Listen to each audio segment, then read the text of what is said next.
first union in American history. Yeah. Let's go!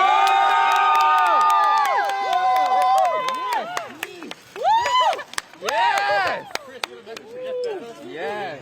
You know, I think it's almost, you know, impossible to exaggerate the significance of that victory at Amazon. I mean, this really is the most important union victory in 100 years. And, you know, symbols are really important when it comes to unions and it comes to organizing. You know, people will before thought that Amazon and Starbucks, but particularly Amazon, they really thought that Amazon was invincible. And they don't believe that anymore, you know, and they think if you can win at Amazon, you can win anywhere. Wait a minute, we got to thank Amazon because they made this all possible. You know what I'm saying? They made this all. But the campaign itself was really kind of remarkable because it was what I would call sort of worker-led self-organization. I mean, all of the activists in the campaign, all of the key people were just Amazon warehouse workers.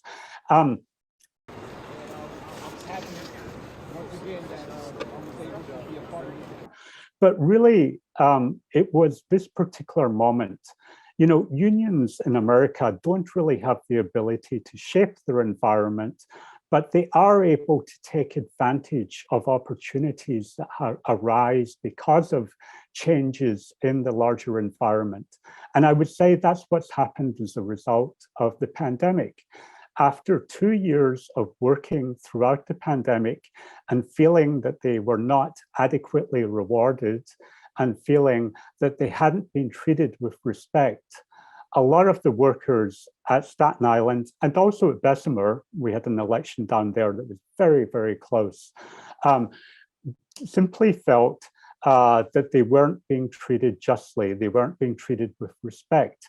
And the Amazon labor union, to its great credit, was able to persuade them that the way to get respect at work was by having a seat at the bargaining table through the Amazon labor union. So I'm really not sure, not just that the Amazon labor union would not have been successful 2 or 3 years ago.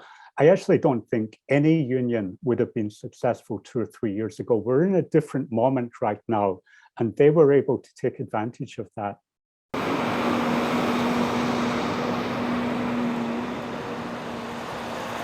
Well, I think that is Amazon's greatest fear. I mean, as you said, the sort of most direct comparison is probably Starbucks.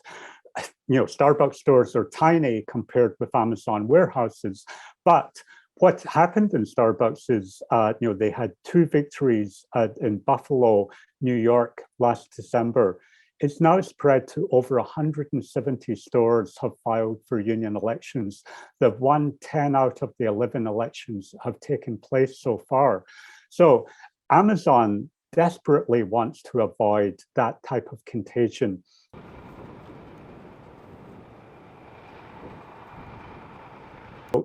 First contracts can be really difficult for unions. You know, negotiations can drag on for months and months and months because the companies deliberately, through delaying tactics, through so-called hard bargaining. But Amazon is going to be in the spotlight like no other company.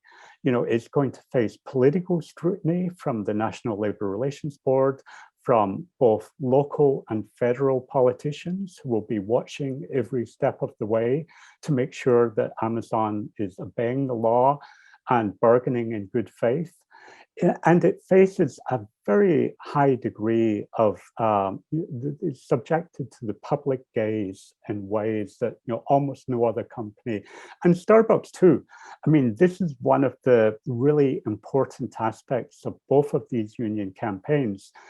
The American public has a far more direct relationship with Starbucks and Amazon than it ever did with General Motors or Ford in the 1930s and 1940s.